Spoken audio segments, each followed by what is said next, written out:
Hello, in this video we're going to be talking about some of the key themes in the play Noughts and Crosses. Make sure you make some notes as we go along. One of the most obvious themes in the play is racism. Crosses are powerful and wealthy, whereas Noughts have low-paid jobs if they can get a job at all, and they are outcasts from society.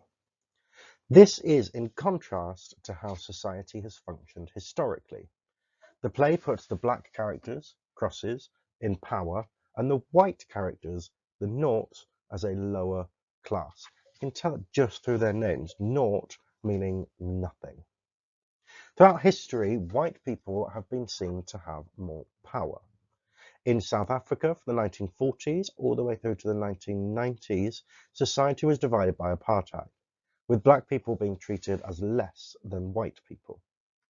In 1954, until 1954 in America, it was against the law to educate white and black children together, meaning all schools were segregated by law. We also historically see the viewpoints of Martin Luther King Jr. and Malcolm X through Maggie and Ryan. Martin Luther King believed in peaceful protest and gradual change, whereas Malcolm X believed in violent protest to try and create change. There's a lot of historical context in the area of racism in the play. Institutional racism, also known as systemic racism, is a form of institutional discrimination based on race or ethnic group, and can include policies and practices that exist throughout a whole society or organization that result in and support a continued unfair advantage to some people and unfair or harmful treatment of others. It manifests as discrimination in other areas such as criminal justice, employment, housing, healthcare, education, and political representation. This is a form of discrimination that is so ingrained in society, people don't even think about it.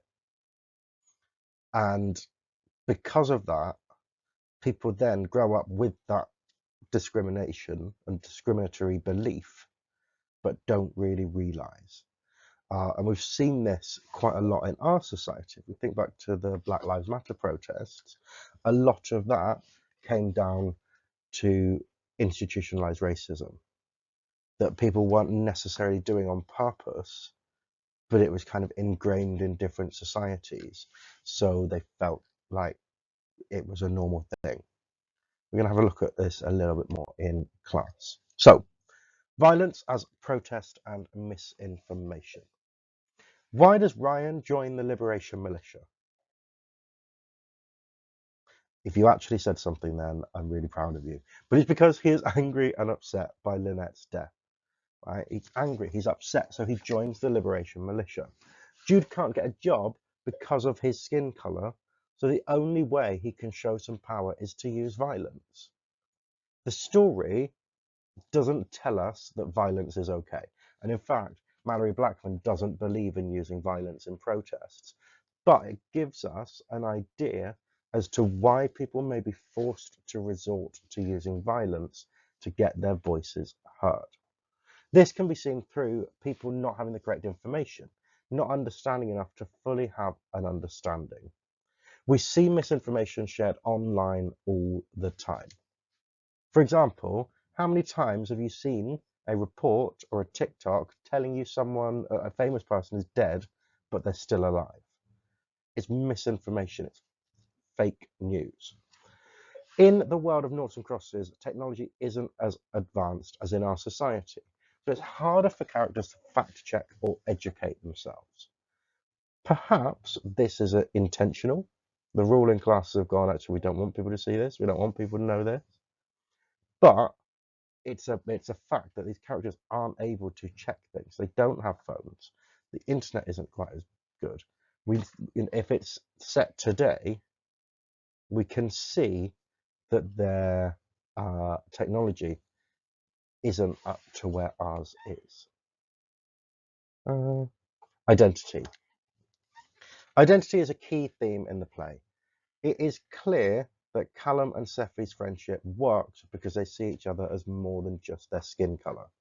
Obviously, we know that skin color doesn't make up someone's entire identity, but racism is based on that being a fact.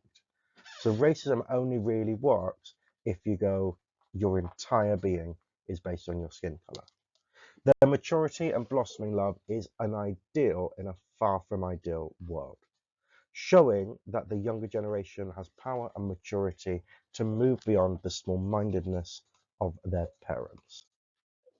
I'm going to talk about Romeo and Juliet, which isn't the play we're looking at, but many of these themes are evident in Romeo and Juliet, which is another story of teenagers, maybe, we'll get to that another day, in love.